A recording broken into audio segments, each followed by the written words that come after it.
Hello everybody, just wanted to put up another video, this time on something that I haven't done recently, which is actually putting together a build, at least something I haven't videoed lately. I did put one of these little tiny whoops together not too long ago, but I also wanted to try something different, something that I really enjoy flying, QAV 180mm. It's a lot of fun on the racing course, but I also like flying a Hex. So this is something I built about maybe a year and a half ago. It's called an RD290, and this thing has been crashed quite a bit.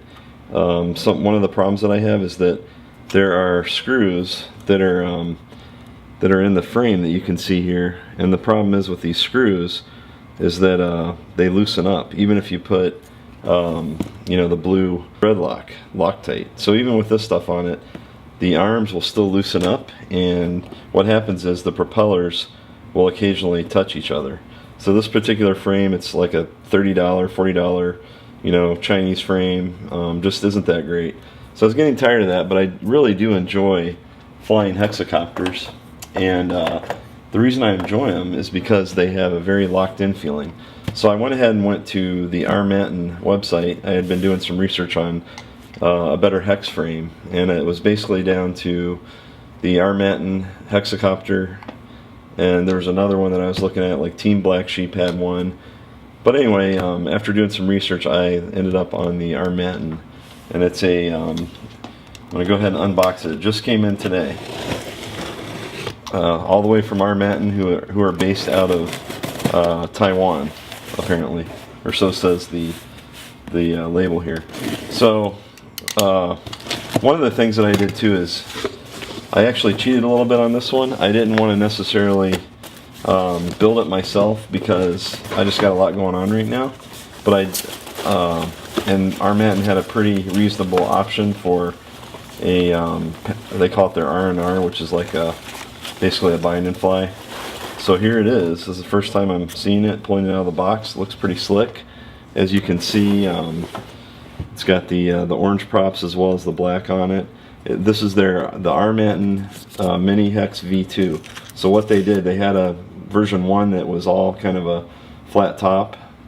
This time they lowered the profile, and as you can see, there's a very tight fit here, and it looks like they did a really nice job. There's an X3 or an F3 X-Racer flight controller here. There's also some kind of a power distribution board down here. Looks like, I think they're 28 ESCs, and these are, I believe they're rebranded DYS motors, but they're 1806 Racing Edition, so 2550, yeah, powered by DYS, 2550 kV. So I don't know if you can see that on the video, but these are all new components, and you can see there's even a little PCB that these are soldered directly to. So these are some really slick new motors.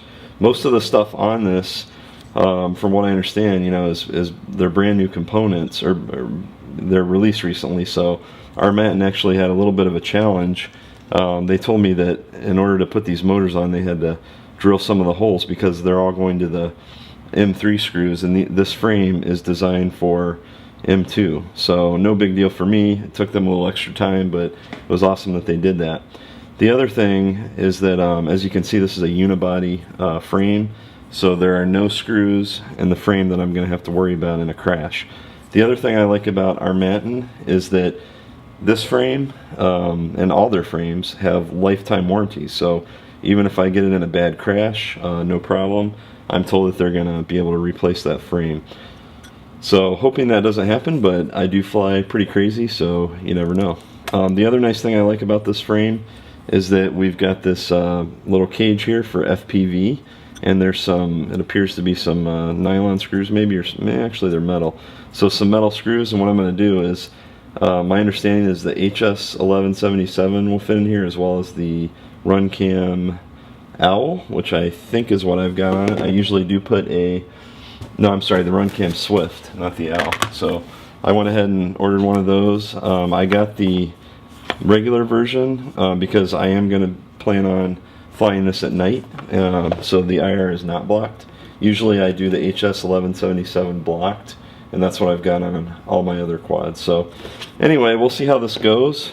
This is really the kind of the introductory video. Some of the things I'm going to have to do is add the camera. Armattan was kind enough to go ahead and give me some lead wires that I can easily tie into. I've got them on the front and the back. I think hopefully one of these is, I think this goes to my XSR. So I'm going to put a FR Sky or Free Sky XSR on here. I'm going to have to check and see what that actually is outputting, but most likely that's what that's for. So then I'll bind it to this. Got to figure out where I'm going to lay it. So the layout on this particular hex is going to be a little challenging. I'm hoping that I can fit my video transmitter, which is, this is really cool. It's a 200 milliwatt transmitter. I use these on all of my models now, but basically it's $25 from Range Video, which is a company based out in Florida. And the nice thing about this transmitter is that it has a microphone on it, and it's 200 milliwatt for only like $25. The only downside that I found is that it's a push button to change the channel, which does present problems if you have to change your channel when you're flying with other people. But it's not a big deal, and with the people that I fly with, we tend to keep the same channel. So this will go on. I also have a pigtail.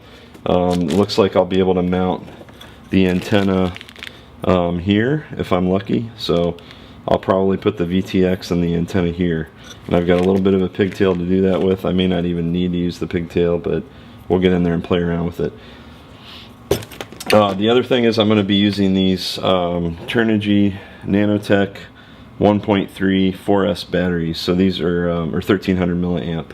So these are pretty good batteries. They're not quite as good as the graphenes, but I'm pretty happy with them. I will probably order some more because I only have 3 4S's right now. A lot of the times I'm flying 3S, and I've just kind of started switching over. But I really like 4S because there's a lot more power. Now, as you notice, these are also 4-inch propellers. So this is not a 5-inch build, but it's, you know, for my purposes, I really enjoy the 4-inch props because they're very, their builds like this are very agile.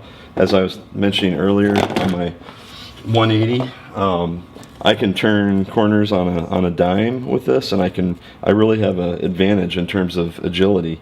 Now, I don't necessarily have all the thrust and the power, so if you're doing like a course with maybe long stretches, I might lose a little, you know, a little bit of the advantage there. But if it's a course with a lot of turns or gates, things of that nature, these fly really well.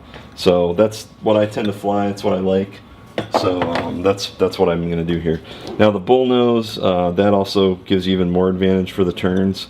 The downside is they're certainly not as efficient, so I'll probably be lucky to get 4 minutes on this particular build. But I'm looking forward to doing a maiden on it. I will probably go ahead and put the FPV before I even do the maiden. So it's looking good. Glad that everything made it here, and I'm very excited to get this thing going.